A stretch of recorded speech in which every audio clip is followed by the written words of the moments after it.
start. So I have the privilege and opportunity to introduce Ben.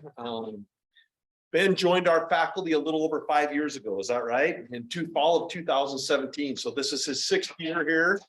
And as part of that, he has applied for continuing faculty status, which is similar to tenure at other places. And as part of that application process, he gets to present his research and what he does to everybody so that we can all make a thorough evaluation of him. So Ben got his PhD. I know he got his bachelor's at Utah State, same as my alma mater, actually. Yeah. And then he did his PhD at University of Alaska, Fairbanks. I have some really good friends up there. Then he went to France. Is that right? And was at the University of Rennes for a postdoc. And then he went to Michigan State for a postdoc. And we were lucky enough to get him here in 2007 or 17. And so today he's going to talk about his research here at campus. So I'll introduce Ben.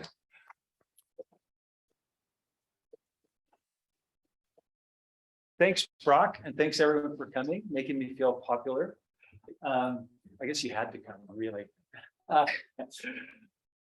The title of my talk is pretty grandiose, right? Back to the Holocene. And what is the Holocene? Generally or specifically, anyone know?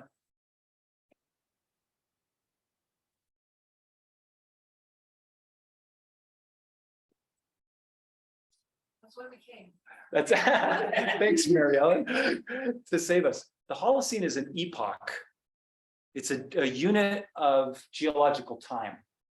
And it's a very important unit of ecological time because all of human civilization occurred during that epoch. But just over the past few decades, we've transitioned into a new epoch. Anybody know what that's called? Say it out loud. Anthropocene. The Anthropocene. So anthro for humans, a time period that's dominated by people. And so the kind of thesis of my talk is that we need to go back to the Holocene. And we're either going to do that voluntarily or it's going to happen to us. I wanted to recognize the funding sources of this research.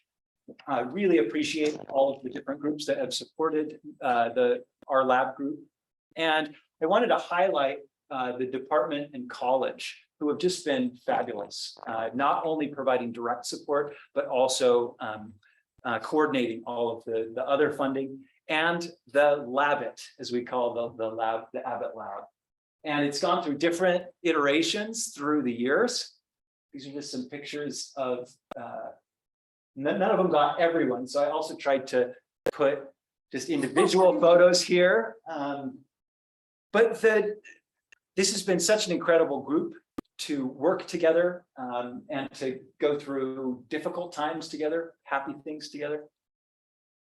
Wanted to recognize the department, the faculty, staff, administrators, and especially the staff actually, who I've put through a huge amount of complicated things and have saved me so many times. And then most of all, my family and my wife and my mother are here today. Our 4 kids who have been the foundation of all of the work that I do, the motivation, and then also what allow me to do this. Here's a fancy quote from a book. I put it in a fancy font. The paradox in a nutshell is this: humans are grown so powerful that they've become a force of nature. And forces of nature are those things which, by definition, are beyond the power of humans to control. And so the Anthropocene is defined by people. We're controlling the Earth system, but it's not controlling it the way that I can this clicker, or the way that you can decide what you want to do with your schedule today or this week. We now are a force of nature, and our collective beliefs and choices aggregate up and influence every aspect of the Earth system. And if we want to continue flourishing in the Earth system, we've got to figure out how to survive. And ecology, my favorite definition of ecology, is the science of survival. And this could be applied to an individual or a population of the same species, the species as a whole or a community. That's the ecological word for different species interacting together. Barry Commoner was a famous journalist and ecologist in the mid 20th century. He put forth 4 ecological laws. Hopefully there are enough Labbit members here. Anybody know one of the ecological laws he put forward? Nature knows best. Nature knows best. Isn't that better than like the laws in physics or chemistry? Yeah. There ain't no such thing as a free lunch. And 2 more. Everything is connected to everything else, and everything must go somewhere. Now, some of these are self-explanatory, right? In fact, you can look at this one and this one. They're just 2 sides of conservation of mass and energy, right? Nothing is created or destroyed. Also a cool gospel truth that we know that way. Everything is connected to everything else is pretty direct as well. Oh, I think I might have lost this.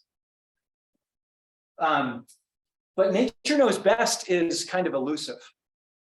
The idea there is that in these complex systems, we don't understand all of the interactions that are happening. And so we should be humble as we make changes in them. Now, one way of viewing humans in the Earth system is that there are these competing spheres. This actually is a sustainable development framework where we say, okay, we need to take care of the economy, the environment, and society. And where they overlap, that's sustainable development. But I like a different model, an ecological view that recognizes that every aspect of human society takes place within the environment, the Earth system. And then the economy is just a portion of the things that we do as a society. And this, of course, emphasizes that you wouldn't ever want to make sacrifices or compromises to a level above, right? You wouldn't want to damage society to favor the economy. Likewise, you wouldn't want to damage the environment to favor the short-term needs of society.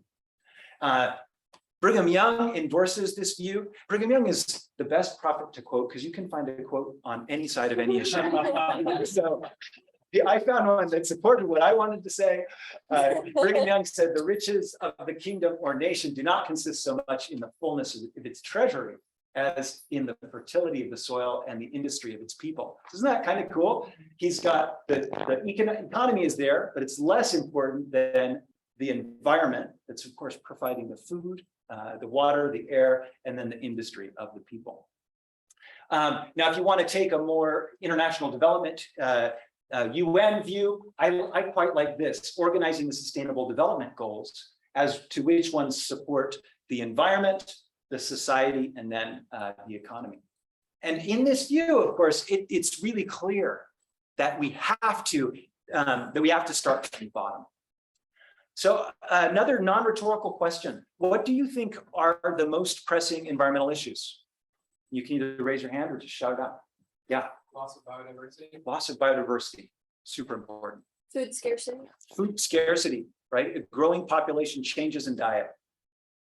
Water issues. Water issues, water pollution, water security. Those are all super important. Air quality. Lots of really important issues. And each one of them is complicated, right? I mean, many of us could teach a class or take a class on any one of those issues, spend a whole semester. As difficult as it is to understand the individual issues, it's even harder to figure out how they connect as far as what's causing them and how do we prioritize them. Should I be caring about the plastic that's going to get overheated in my microwave and seep BPA into my food, or should I be worried about air pollution, or should I be worried about biodiversity, right? So I put together, here's what I think the 4 most important environmental issues are facing us today. This is just my view. Brigham Young hasn't endorsed it. The number 1 most important thing is harm to human well-being from environmental pollution. Number 2 is the decline of life on Earth, biodiversity. Number 3 is alteration of global biogeochemical cycles. And number 4 is climate change. And I care about number 3 and number 4 primarily because how they influence number 1 and number 2. right? Venus has a climate, and it has a climate that's totally gone off the rails, by the way, if you know the history of Venus. But I don't care as much. There aren't moral implications to those changes in climate because there's not an ecosystem there. There's not life, there aren't people.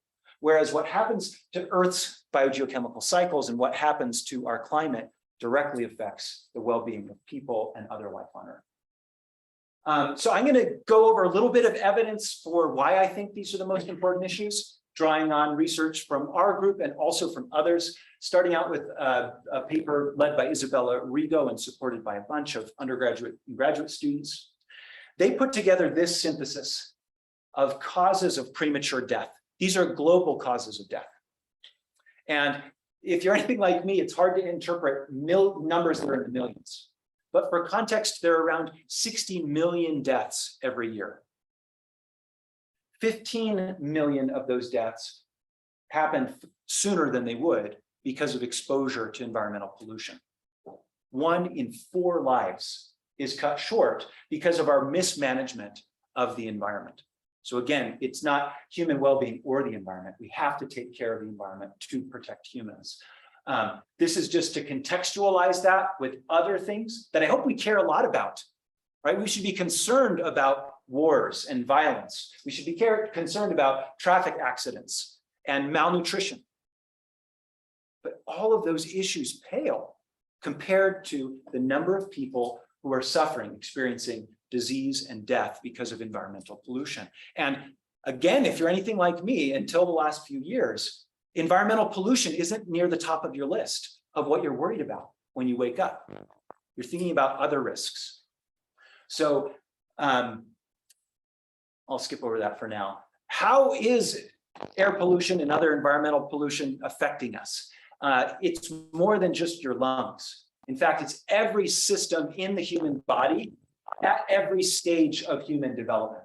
We now know that from conception until death, there are aspects of your body that are going to be affected by the quality, either the pollution or the quality of the air, water, and food around you. Here's a breakdown at a global scale on the left, and then this is specific to Utah. What are the conditions most associated with that loss of life? Now notice, in both cases, heart disease is number 1. So I was asked when we presented this information to the Clean Air Caucus at the Utah legislature, one of the legislators challenged us. And I always like when people challenge me and others, right? That shows that you're listening and questioning and trying to understand. But they said, how can this be? I know people who have died of car accidents and cancer and heart disease, suicide. I don't know anybody who's died of air pollution. How can these numbers be right? So we had to take a step back and walk through the science. Well, unlike a car crash where you see cause and effect right next to each other, with environmental pollution, it's an increase in the prevalence of these conditions and ones that we aren't used to thinking about. Even neurological and psychological health, there's really disturbing research. You see these spikes in suicide, for example, and violent crime during periods, peaks of pollution. Now, another kind of myth that we tell ourselves about pollution is that it only affects sensitive groups. But newsflash, if you have a body, then you are in one of those groups. There's no such thing as an insensitive group. And this was analysis where Isabella broke down into categories, how many people are losing less than a year, 5 years, 10 years, or more than 10 years. 75% of Utahns, and Utah is not actually a particularly polluted place compared to other states in the United States, or especially compared to other countries, is losing a year or more of life. And this is incredibly expensive. These are incomplete estimates.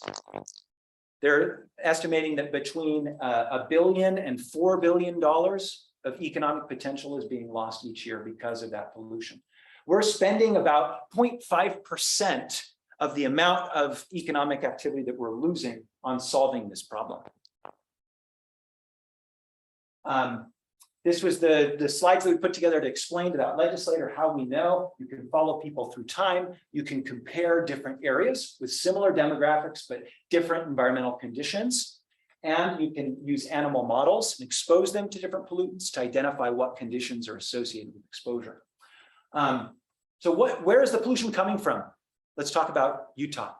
Again, non-rhetorical. Cars, number one biggest source, cars and trucks. Industry, dust, wildfire. Those are all really important. You missed number two, which is our buildings. These are called area sources. And how do we heat our buildings, most of us? With gas, natural gas. It's a beautiful sounding substance. Like it even has natural in the word, but it's a very dangerous process. We create a lot of pollution when we do that. For the state as a whole, 85% of the pollution is coming from burning of fossil fuels, primarily in cars, secondarily in buildings, and third, tertiarily, is that the right term, from industry. So often we think of industry first. Now let's go on to the next issue, global biogeochemical disruptions. And this is a figure that Leslie Lang, a former master's student, made, and Sophie Hill, a postdoc in our group, is now leading this work on educating people about global biogeochemical cycles. Here are just some top line numbers. Humans have increased or intensified the global carbon cycle by 10%. That doesn't sound like much, but imagine if you were depleting or filling your bank account by 10% a year. Right, it's accumulating through time. 5 to 80% change in the water cycle, depending on which part of the water cycle you're talking about. Humans now appropriate half, 53% of all of the water that flows from the ocean to the land each year. Isn't that extraordinary? Primarily through agriculture, the crops that we're growing. 120% increase in reactive nitrogen, that's a doubling, and then a 400% increase in available phosphorus. And we're primarily increasing nitrogen and phosphorus, again, for agriculture. So we have this immense global human footprint. This is a figure that shows remaining wilderness. So anywhere that's gray or white is no longer considered wilderness because it's had direct human disturbance. Areas that are blue or teal are. So 77% of the land, excluding Antarctica, has been directly modified by humans. 87% of the ocean. Now, isn't that a surprise? We think of the ocean as so vast and untouchable, but we can access the ocean with our machines much more effectively than we can the land. And people aren't seeing what's going on because it's underwater. So agriculture globally, and I should have put the global food system, because that also includes fisheries, is the most important driver of both loss of habitat and nutrient pollution.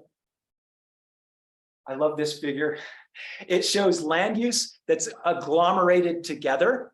So it's not where it actually occurs, but different classes of land use. And all of this in yellow here is land currently being used for livestock, which provides around 6% of the nutrition for people. So I'm not saying that you have to go and become vegan, but I am saying we should really be thinking closely, especially for those of us who are members of the Church of Jesus Christ of Latter-day Saints and have the teachings of the Word of Wisdom. How are we managing the Earth system? Anybody know what this is? Beautiful background for a slide. Shout it out if you know. These are temperature stripes. So starting in 1850 and going till 2020, this is representing the global average temperature. I think it's a cool representation. You can even buy like a tie that has this on there. Here's a more traditional way of viewing this information. We're approximately 1.2 degrees Celsius warmer than we were pre-industrial. And that doesn't sound like very much. Again, it's a global number. So what does that look like? We start causing changes in ecosystems. Here are a few tipping elements in the Earth system that have been identified, color-coded by when they are triggered. So notice that they're already, any of the ones that are yellow, are already in a state of transition because we've surpassed that threshold. I'm going to highlight just a couple of them. This is a synthesis that I did of organic carbon in the Earth system. The permafrost zone has between 2.5 and 3 trillion tons of organic carbon in it. This is then compared to a few different pools. I really love Sophie and her students put together a graphic novel that showed in the permafrost zone, you have about 3 times more organic carbon than in all life on Earth. Isn't that a cool way of visualizing it? Take all of the blue whales and redwood trees, pile them together, and that's how much organic carbon you have. Well, as you thaw the permafrost, it begins to decompose. There also are some of these organic carbon stores that are stored as methane or natural gas that can actually start to bubble out from the soil and ocean directly. This is a study led by a PhD student, Sarah Sayedi, showing this permafrost climate feedback. So remember that ecological law, everything is connected and nature knows best. We start making small changes that seem incremental, and that web of interactions then can amplify it. Here is a study by former master's student, Brian. And what he did was using a global database of stream flow, 4,000 rivers and streams. He analyzed how they were changing in discharge. So you don't have to watch the whole, I think this lasts for 12 minutes because it goes through 1988 to 2015. But then he analyzed them in a machine learning framework and identified what is changing where. And an interesting pattern where small streams, so here he's separated into large and small streams in warm areas, so 24 degrees Celsius or warmer. Anybody come from a country that's in that range? We've got a couple, yeah, warm. So South Africa is in that range. These rivers are completely changing in their behavior of when the flow is coming, and not small changes. Let's go here. This is day and flow. So we're talking about a 40 to 60 day change in when the peak flow in those rivers happens. And again, this maybe sounds a little bit abstract, but right now, there are 33 million people displaced in Pakistan alone because of modification of the hydrological cycle. It has real world implications. This is a satellite image from this time last year when the entire country was blanketed in wildfire smoke. Now, wildfire is a natural and important part of the Earth system, but we have supercharged it. Because of anthropogenic climate change, there has been a doubling in the extent of wildfire since the year I was born. That also happened to be the first year that Landsat started taking pictures when we were mapping those. And the drought that we're living in now is also not completely associated with climate change. Our best estimates are around 20% of the drought that we're experiencing is caused by climate change. So how much of the changing climate is due to human greenhouse gases? Who says that it's 50%? 50% of the climate change we're seeing is human caused. Who says 75%? Who says 100%? Who says more than 100%? Who didn't answer? The answer is more than 100%. About 125% of the warming that we're seeing is caused by greenhouse gases. But when we burn fossil fuels, it also puts aerosols in the atmosphere that cause cooling. And when we cut down forests, it increases the albedo of the land surface, which causes cooling. So we've actually masked some of the influence. This is a graph put together by the Carbon Brief based on IPCC data, showing the changes in solar radiation that we're seeing. Often you'll see people attribute climate change to the sun, right? It's getting, there are more sunspots. To volcanoes, this orange one here. Isn't it interesting? Volcanoes can cause these really important cooling events, again, because of the aerosols.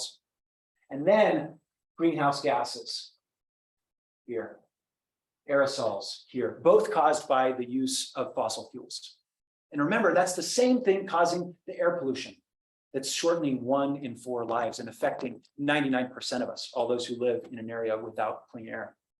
CO2 is our #1 product as a species. This is an activity that I do in my climate change course, where the students populate live the amount of stuff made per year. Look at how it compares the amount of concrete, coal, oil, metals, foods that we produce. 43 billion tons of CO2 we're producing every year. If you compare that to all of the other things that we're making that isn't CO2, it's more. But we don't see it. And this is one of the themes. When you can't see what's going on, it's really hard to repent, to change course. And all of these changes are happening at the same time. So this is a picture of the Great Salt Lake in 1986 and 2022. We've lost over half of the area of the Great Salt Lake. This is actually an interesting microcosm of what's going on globally. About a fifth of the Earth's land surface is in endorheic or terminal basins, like the Great Salt Lake. And we've lost about half of the endorheic lake area globally as well, due to primarily over-diversion of water, secondarily to climatic changes. And that everything is connected, we've learned on the human side as well. There's this food, water, and energy nexus or link. And this can go in a really bad direction. When we mess up something in one of those three components, has negative consequences, but it also can go in a good direction. Final depressing, I think this is the final depressing slide. What's going on with biodiversity? This is not from our group, but an analysis from a few years ago found that about 1 million species are threatened with extinction. There has been an 80% decrease in the biomass of wild animals globally. Isn't that extraordinary? 80%. We have replaced that biomass with humans and our livestock. So the total amount of animal biomass has actually increased in the Earth system, but it's us and our livestock. Between 2,000 and 10,000 species are driven to extinction each year because of human activity. And that's a big number, but also I encourage you to think about the range. We don't even know how many of these species we're losing. So we are at what some people have called the end of the Anthropocene. And this is, you may not be able to read it, but this is a doomer comment on a YouTube video that I saw just the other day.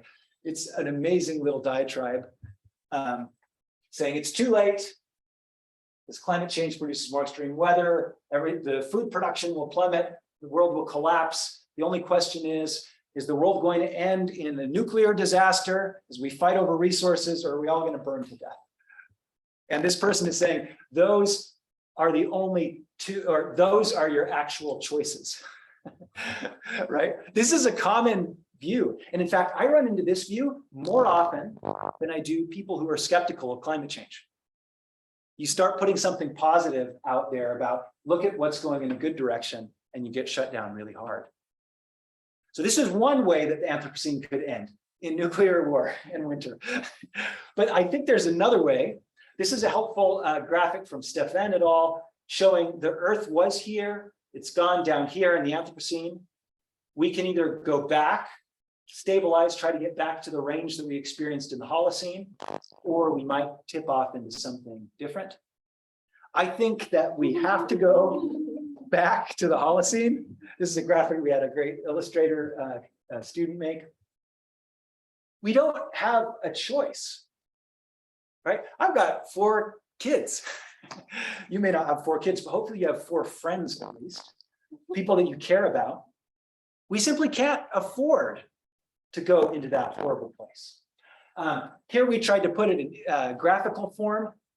Do you want a world with ice and belugas and caribou? This was talking about permafrost again. Or do you want a world that's on fire with all of this other stuff going on? Hopefully that wasn't too overt. But is it possible? Right, we've got all these things going in difficult directions fast. Have we ever solved a major environmental problem before? Non-rhetorical question. What problems have we solved? Yeah. CFC. Huge one. Life on Earth was threatened by something that we put into the atmosphere. International agreement. We banned those substances. And since that time, the ozone hole has been shrinking. Amazing success story.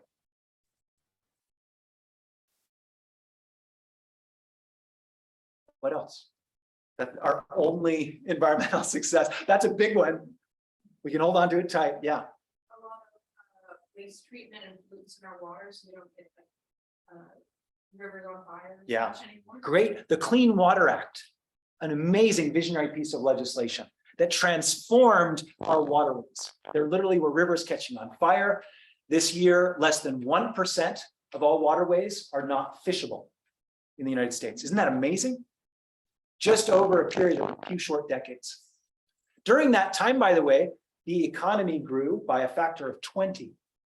Again, undermining this idea that we either have to take care of the environment or have a vibrant economy. Clean Air Act. Clean Air Act, similar huge success story. There was a recent economic analysis that found that it cost a lot. It cost several $billions to put into place all of the regulations we needed to meet the Clean Air Act targets.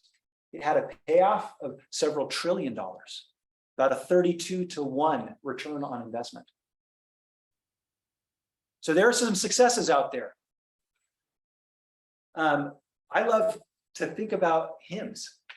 And there's so many hymns that have these messages that can be helpful when you find yourself in a time of difficulty, whether that's personally or as a group. And so here are a few that stood out to me. Do what is right, let the consequence follow. When a doomer tells you it doesn't matter what we do because China's burning so much coal, we're going to be doomed.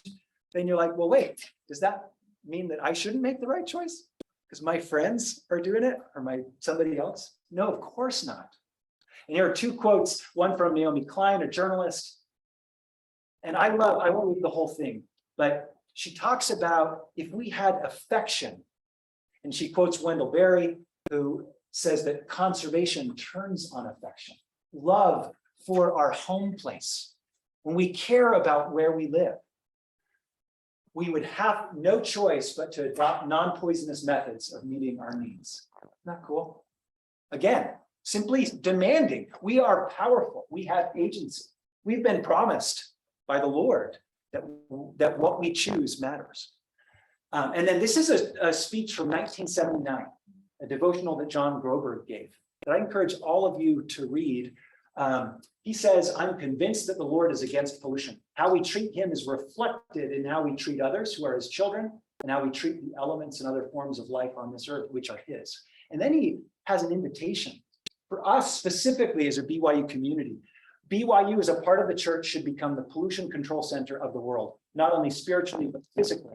I feel that this is important. We take the gospel to all the world in a spiritual way. We ought to do it in other ways also. Isn't that an amazing invitation? Let's have faith that we can do it in the Lord's way.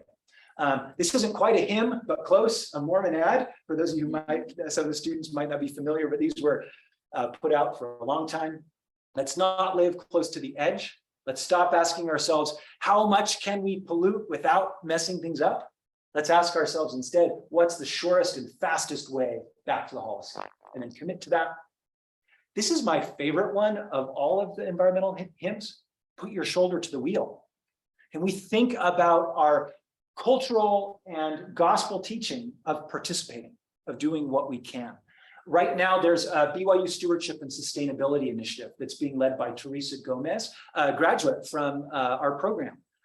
And I encourage you, send her an email, or you can scan this QR code and get involved. They have depending on who you talk to, it's either 100,000 or 1 million climate conversations initiative. They want to have 1 million conversations about the environment and climate before Catherine Hayhoe comes. She's one of the forum speakers. She'll be here in December. And then Nephi's Courage. I like this one because he's got a bow. I'm not a very good bow person, but I'd like to be someday. Anybody know this song, Nephi's Courage? Sing out the chorus. Yeah, thank you. You didn't sing it, Lori, but that you knew the words.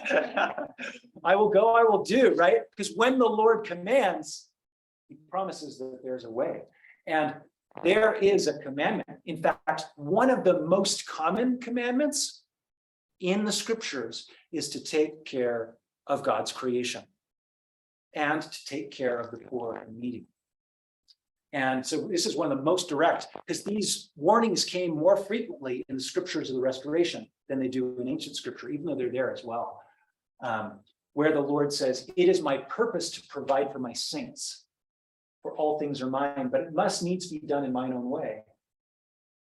That the poor shall be exalted and that the rich are made low." And this is another interesting truth that's been revealed through global ecology. It's not that there are too many people. It's not overpopulation. It's overconsumption of a few. The top 10% of earners in the Earth system consume more than 50% of the resources. The poor, the bottom 50%, consume only 10% of the resources. So if we were to come into alignment with what God has taught us, there would be enough and to spare, as has been promised. And I love this quote by the Pope as well: "How inseparable the bond is between concern for nature, justice for the poor, commitment to society, and interior peace." Isn't that cool how it brings it back to another one of the purposes of life, to be happy and have joy? Here are some of our offspring. I encourage you to think like an ancestor. So it's great to think back to your ancestors, but can we reflect on, are we currently being good ancestors? Are we creating a world that's going to be good for our descendants? And sometimes we can feel like this, where the environmental issue that we're facing is a huge boulder. This is a story that, again, Catherine Hayhoe tells, though I had a student draw these. Men and Hale just sent these to me early this morning. It feels totally helpless. The problem is too big. There's no way that we're going to be able to do it. We could put our shoulder to that wheel and it's not going to budge at all. But this is not the scenario that we're living in right now. We're living in a world where millions and even billions of people are feeling the Spirit act upon them and are organizing and pushing these issues forward. And we are making so much progress on so many of these issues. So is air pollution getting better or worse? Who says it's getting better? Who says it's getting worse? You're both right, depending on what scale you're talking about. At a global scale, it is getting slightly worse, though not fast. And we're about to turn that around. In the US, it's getting better in almost every county in the country. The one exception is where we've got these wildfire, extreme wildfire events that are decreasing air pollution. What about climate change? Climate change getting better or getting worse? Who says it's getting better? Who says it's getting worse? I agree with you. It's getting worse. It's really hard to cut the data in a way that says it's getting better. But notice for the past 10 years, we've had almost no increase in global emissions, while people are being elevated and brought out of poverty, while global population continues to grow. There's been a decoupling of greenhouse gas emissions and human well-being. And this is about to get a lot better. We did an analysis where we compared future scenarios. What are the, they're called shared socioeconomic pathways, or SSPs. But it means, what is the future going to be like? And if we say it's good enough to get to 1.5 degrees Celsius, right? You might have heard that word a lot as a target. It's a made up target. We don't know where the safe level, the quote unquote safe level of warming is. And we know, of course, that any use of fossil fuels is degrading air quality and causing degradation of life. The planned fossil fuel burning in these 1.5 degrees C or greater scenarios would cause 0.11 to 5.3 billion excess deaths through 2025 or 2250. They also would cost between $5 and $15 trillion more just by 2070. A new analysis, not ours, just came out this last week. But this is what's happening right now. And this is, I hope, one of the really hopeful things that we go away with. Wind and solar are now the cheapest form of producing energy that has ever been available to humankind, any time in our history. It outcompetes all of the fossil fuels. So what percentage of the new electrical capacity built last year was renewable, wind and solar? Who says it was 50%? Who says it was 75%? That's a lot. Who says it was 85%? Who says it was 90%? Who says it was 100%? Who says it was more than 100%? That one can't happen. 91% of all new energy production built last year was wind and solar. And guess who's leading the way?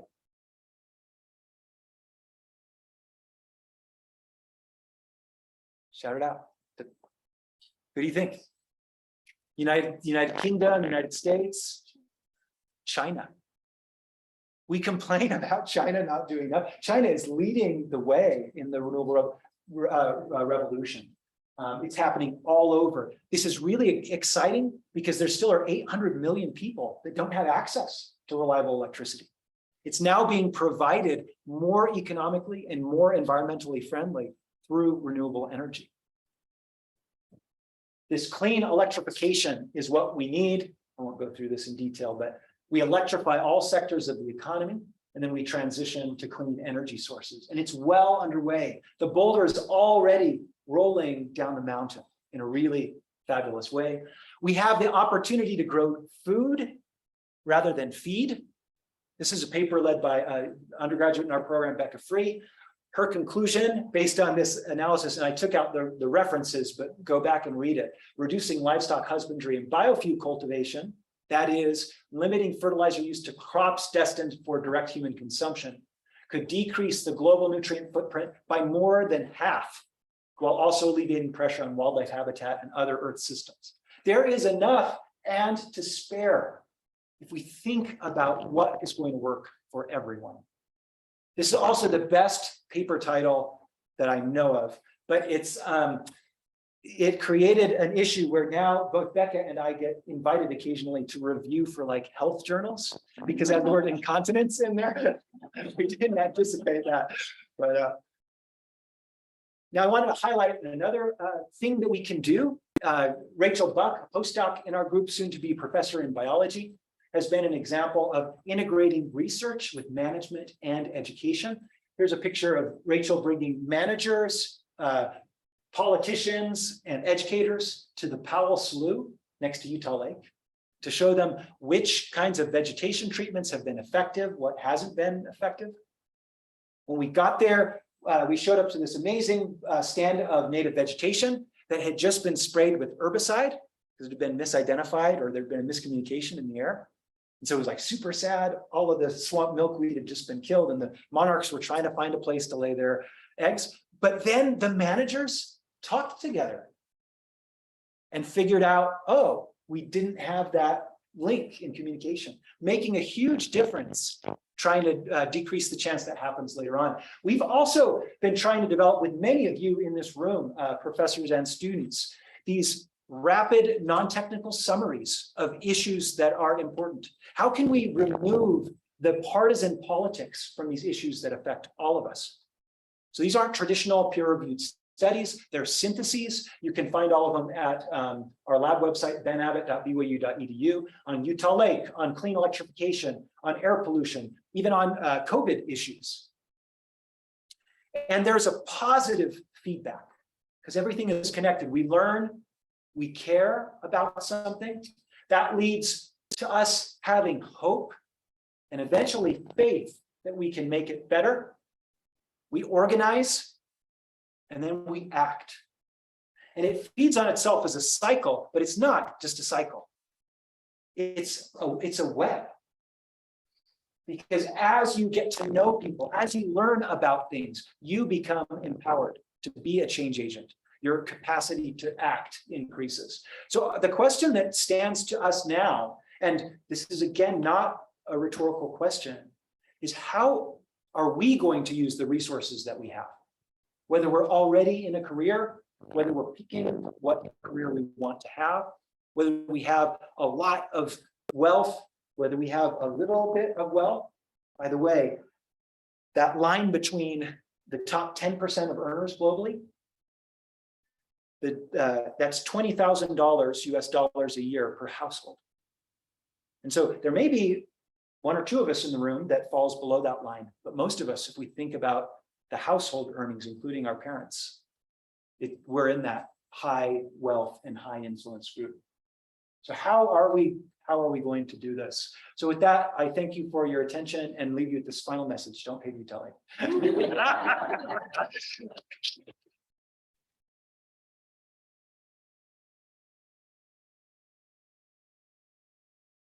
you for Ben. Yeah. Let's go back to that. You had a I love those kinds of easy questions. On the city. Yeah. that question about, I was watching a documentary the other day about overfishing in the oceans. Yeah. And how basically it's unregulated for the most part. Did you see any like positive trends in that area where people are actually starting to care, starting to regulate weather and those laws? Yeah, it's really difficult. Globally, you see this collapse in fisheries after World War II. We built all these powerful machines for purposes of war. We built sonar and radar, made them cheap. And then we figured out, wow, that lets us find and access fish, pelagic and benthic fish and seafood really easily. And so globally, there were all these collapses. That brought about a round of international agreements that, among other things, helped save the whales. But we're in a new age of global trade where it's really difficult. So things are getting better. There's new live tracking of many boats, which is terrifying and amazing, right? So you can see where people are going, but it still is a big issue. And so we need to change norms. We need to change diet, lots of different things. I don't have all the answers. No. How would you say is the best way to organize reduction or consumption in terms of food and products without just regulating how much you buy? Yeah, so great question. You've got market solutions and command and control of regulatory options. We need a combination of both of those, right? Anybody that tells you, oh, don't worry, the market's going to solve all of it, they don't understand history. Those that say regulation is going to be able to get us all the way there also don't understand history. So the CFC example is a great regulatory success story. We just banned it. We mandated. You can't make it anymore. Actually, there are caveats where some small economies could continue to make it until about this year. Sometime in the early 2020s, it phases out. But if we, anybody know what an externality is, an economic externality? It is yeah, we've got somebody from business school back there. Danny, you want to tell us what's an externality? It's basically a cost you don't pay for. So a cost that's not reflected in the price. When I buy gas, I'm not paying for the damage that's causing to my neighbor. I'm not paying for the damage that's causing to the climate. If we were to reduce those externalities and have the price reflect the cost, that's going to get a lot of things in order. This is actually my proposal for meat and dairy. I don't want to ban those things. I think that it's especially culturally thinking about how that's a part of people's lives. But should we be subsidizing it? Right? Should we be giving a big portion of the money that we're putting together through taxes toward an activity that we know is causing a lot of damage? If instead we allowed the market to regulate that, but it costs less to buy, I just saw this yesterday at our local grocery store, pork costs less than apples per pound. And I was like, how can this be, right? That's not a natural system. So yeah, we need both market and regulatory solutions. With fossil fuels having both heating and cooling effects, is there a difference from aerosols? Is there a difference in like mean residence time of the greenhouse gases and aerosols? Yes. Like as we decrease, are we going to see a heating or? Yes, really. So awesome question. One of the things that we need to look forward to, meaning be prepared for, is as you stop using fossil fuels, the aerosols fall out of the atmosphere much faster than the greenhouse gases. So carbon dioxide in the atmosphere on its own lasts a couple thousand years before rock weathering is going to remove it permanently from the Earth system. Aerosols last 3 or 4 years. And so there will be a period where we lose that shading, and there very likely will be a transition. Now, this is a reason to do it all the more fast rather than put it off. But that's something that we need to be thinking about. And there have been some geoengineering proposals of during that transition period, let's put a little bit of aerosol up into the atmosphere. I'm not typically a fan of geoengineering, but that may be one acceptable application. Yeah, I remember Peter Batusik's MacArthur lecture back in the early 90s. He Yeah. said this exact same thing. Yeah, It just seems like progress is going so slowly. yeah. So there's the first president who was briefed on global warming. Who wants to guess? Shout it out there. Do some of you remember all the way back to Obama? Like in ancient history? Who was it? Jimmy Carter as a guess? Nixon, Eisenhower, Lyndon B. Johnson. More than 50 years ago, a very complete briefing saying, here are the national security risks, here are the food security risks, here are the environmental risks of overuse of fossil fuels. It was all laid out, the information was there. We can feel super discouraged about that, or we can take a geological perspective. And in both geology, yeah, 50 years is nothing, right? But actually, I was referring to another principle, punctuated equilibrium. So you put pressure on something, either good pressure, like getting information, building a coalition, and the change usually isn't gradual. It's usually nonlinear, and you get a step function. Through time, nothing's happening. You're banging your head up against the wall, and then something clicks, and you transition into a new state. And that's what we're seeing right now. It's interesting, if you pull people, I think I added it as an extra slide. We'll see. Yeah. So here, check it out. This is the percentage of adults who support funding research into renewable energy. These are real polling data from around the country. 72% of Americans support that. Only about 54% of Americans think we're causing global warming. So it doesn't matter if they believe in the problem or not, they're supporting the solution, right? And we're seeing that move forward. So it's really cool to see these all across the ideological spectrum, people coming together and saying, no, we want a cleaner environment. We want to leave a better world for our children. So it's thanks to the work of all of you. And again, do not underestimate the power of a conversation. Utah became the first conservative state to have a climate resolution. That was because of some high school students in Cache County. And they were saying, wouldn't it be nice if we did something? And they got the ear of a legislator, Becky Edwards, who brought this to the legislature, and they passed a law saying, we need to restore Earth's climate. Isn't that cool? That was just a few people. Yeah. Okay, so all the men who run this church live just 45 minutes that way. And I mean, we know this is real. We know that people are told to do what they say. They tell us, and then people say, well, they don't want to tell members to do too much because it's free agency. Well, they told us to get vaccinated. They tell us that family looks a certain way. They tell us to embrace refugees. So they need to tell us, the people who listen to them, that we need to do these things. Yeah, so I'm not done. And so,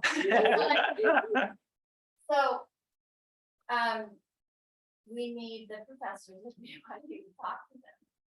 So listen, you don't listen to others. So can you go up there and talk to them and say this is a crisis? yeah, so I and many others have been in contact with leadership in the church. Also, BYU has its new Office of Sustainability. But to go back to your first point, first of all, we have been told. President Nelson himself has talked about the importance of this. Elder Ballard just a few months ago. We have been told again and again and again. Also, we need to not wait to be told. If we wait to be told and commanded in all things, we're being slothful servants. And so never feel like you need to wait for someone to tell you to do the right thing. That's one of our principles. And then, yeah, in more in response to that final point, things are changing. That communication is happening, not because of any one individual or even group of people. I'd push back and say it is not just because of the professors.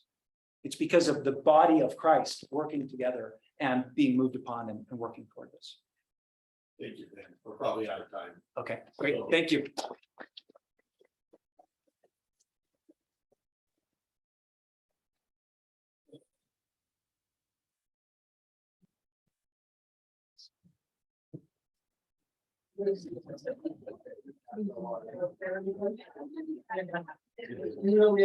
Hey, thanks.